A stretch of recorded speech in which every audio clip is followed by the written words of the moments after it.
Hello, and welcome to the first video for evermemories.com. That's the number 4-evermemories.com. My name is Ken, and if you know anything about the website, it's my wife Patty's. She's a Stampin Up demonstrator. However, she's a little shy in getting on the camera, so I'm going to do the first video.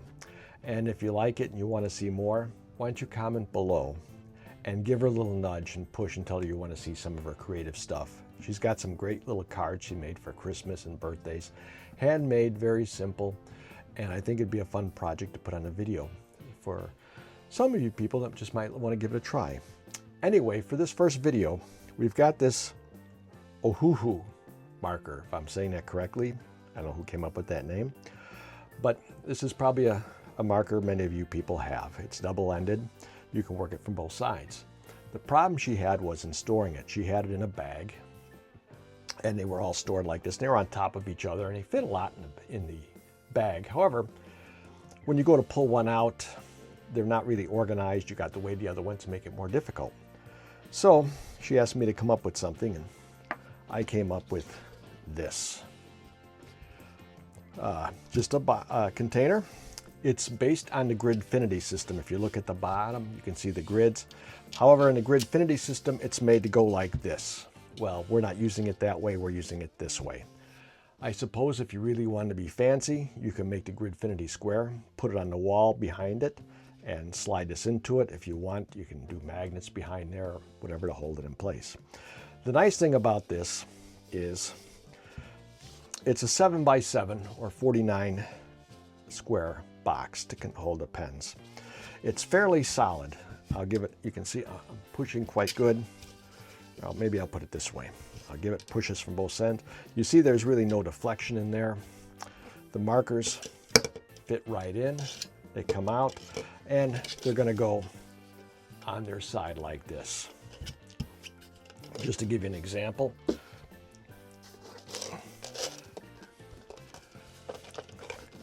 Here's one that is completely filled. And the nice thing about these is they're fairly solid. I can take it, I can pick it up, I can move it. I don't have to worry about it. She told me, Patty that is, that you can purchase some things like this on one of those stores like the Amazonians. But they're just not as durable. As one YouTuber posted, if you just put them on your shelf and leave it and never move it, they're fine. This I made for her at home, 3D printed, PLA. They're solid enough you can take and you can move it to wherever you want. You don't have to worry about it. I gave it a thought about making these and putting them up for sale, but truth be told, they'd be $25 or $30 a piece. $25 or $30 a piece plus shipping, because they use about 75% of a roll of filament. So they're not inexpensive necessarily to make. Plus, on my Bamboo Labs X1 Carbon, which is a pretty quick printer, it takes a little over 26 hours to print one box. Now, I can optimize it. I can do things. I can make these walls a little thinner, do something on there, use less filament.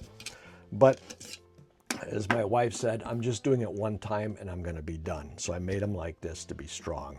I didn't want to cheap out on it. Anyway, let me move you over and show you what they look like when they're set up.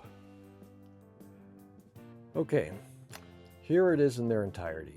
I made 10 boxes. You can figure it took a little time at just under 27 hours a box.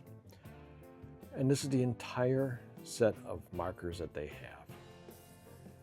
Patty didn't anticipate they're going to make any more, but if they do, I can print up a couple more. That's not really a big deal. If you notice in this little left corner there, I got a little 4-binner there. I made that as a test. That was my first test box as proof of concept. So there's no Gridfinity system or anything behind there. They're just stacked on the shelves, and they're pretty solid and pretty durable. So anyway, I thought I'd share it to you. It's an easy thing to make. like I says, I don't think it's necessarily worthwhile looking at selling them. They're just too darn expensive and too time consuming.